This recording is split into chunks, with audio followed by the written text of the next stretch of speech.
Hello Idle Hero fans, thanks for tuning in today, as I'm going to be doing a video talking about why mages are so much better than assassins. And this is a video kind of to contrast the second last one I put out talking about why assassins are not so great, and compare them to mages. Because the roles have kind of flipped, where in the beginning, there was a lot of assassins ruling the meta. It was assassins and warriors were pretty much the predominant forces in the game, and mages had really no role. However, nowadays, mages are arguably the strongest class in the game. And the reason why that is like two or threefold. The biggest one, though, is that we're starting to see a much bigger rise in mages with high speed. Now, the argument definitely could be made that Dark Arthandal was a hidden gem that people just didn't really pick up on for a very long time, because she has always had this crazy amount of speed. She's been one of the fastest heroes in the game for an extremely long time, and people just passed up on her for whatever reason. Probably just because a lot of people hadn't invested as much money in the game back then as they do now, so getting high-level dark heroes was very difficult. But now that that's not the problem anymore, we're looking at a lot more people who are running, of course, 13-star Dark Arthandals. And as you can tell, 15, 16 speed is very high. Probably not a good indicator, though, because that one is using all the buffs that I gave her. You can look at this one here. It's 1188, which is very high. You look at another popular mage, it's 1185.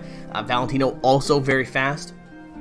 And that was traditionally their biggest weakness, because mages have always been heroes that hit a lot of enemies.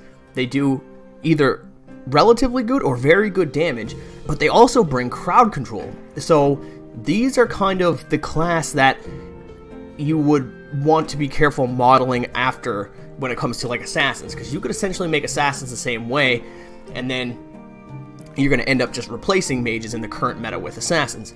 Pretty much how Faithblade runs the show right now. And what you're looking at is basically a bunch of heroes that have a ton of damage. And I mean, just look at this. Look at how much this ability does. There's a ton of stuff going on here. And that's not to mention all of the other passives that he has. His HP is generally good. That's another stat with mages. Their HP is generally acceptable. Their attack is generally pretty good. They usually have some sort of buff. In this case here is a crit plus 20%. And he has damage reduction plus 50%. So we're looking at not only decent speed, good damage, good crowd control, but they also have ways to mitigate dying. So they have a lot of HP, they have armor reduction or damage reduction or armor boosting abilities. Or in Dark Arthandal's case, hers is just supplemented by very high damage and energy reduction. So you're looking at the ability to stop your opponent from using their ultimate attacks or their abilities, which then reduces their overall damage. Again, another way to mitigate themselves from dying. So they're fast, they do a lot of damage, they have a lot of crowd control, and they can stop themselves from dying. Now, there are a few exceptions, and you look at stuff like Scary, who is very strong right now, but he doesn't quite have the same speed as the rest of them. But he's just taken the other stats and run incredibly in the other direction, where his damage is so high that it's impossible to ignore him. Plus, he also has abilities.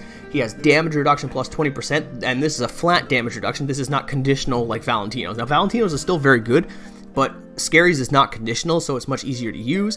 Then he has things like this here, where he increases the damage enemies take if the enemy is scary, and then he also takes their attack. So not only is he buffing his own damage resistance, but he's stealing attack from other people as well, making them harder for them to actually cut through the front lines, cut through the back, and actually deal with the heroes that they're trying to kill. And when he's a hit, he also increases the damage he does, and increases critical hit damage. So Scary is basically an AoE nuke, and even though he has a lower speed, his HP is acceptable. He has good damage reduction, and if you do not kill him before he gets his abilities off, he will nuke your whole team. And this is where you see that you can kind of find ways to mix in strong abilities with different types of combinations of stats. So like, he's not super fast, but his strength and his damage reduction allow him to balance that out. But that is only to a certain extent.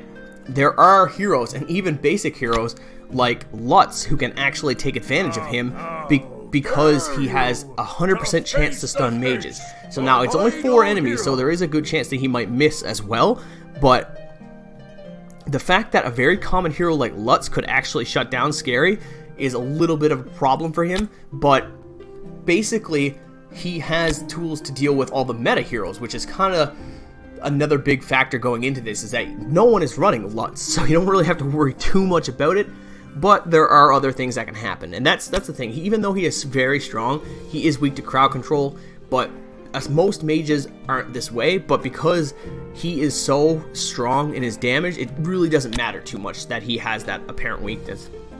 And there's just basically mages that are just like that. Valentino, again, fast, strong, crowd control, everything like that. Jara is another one. She's not as fast, but she's insanely strong, has really good crowd control. Very good in PvE as well. Jara is one of the few mages. Most mages are not amazing in PvE. She is pretty good though. Force doesn't really have a good mage, which is kind of unfortunate. Starlight, not quite holding up, but maybe we'll see one come out in the future, and that'll help change around their fate. Dark, of course, has Mim, as well as Dark Arthendal, and Light doesn't really have strong mage either. So we need a Light and a Force mage moving forward, and every class will have a dominant mage, and then you can actually start to see rainbow teams that are just all mages, and they will do insanely well. So anyway, guys, let me know what you think. Do you think mages are the strongest class in the game? Do you think maybe priests or warriors have them beat out somehow? If you do, let me know in the comments below. And as always, guys, thanks for watching.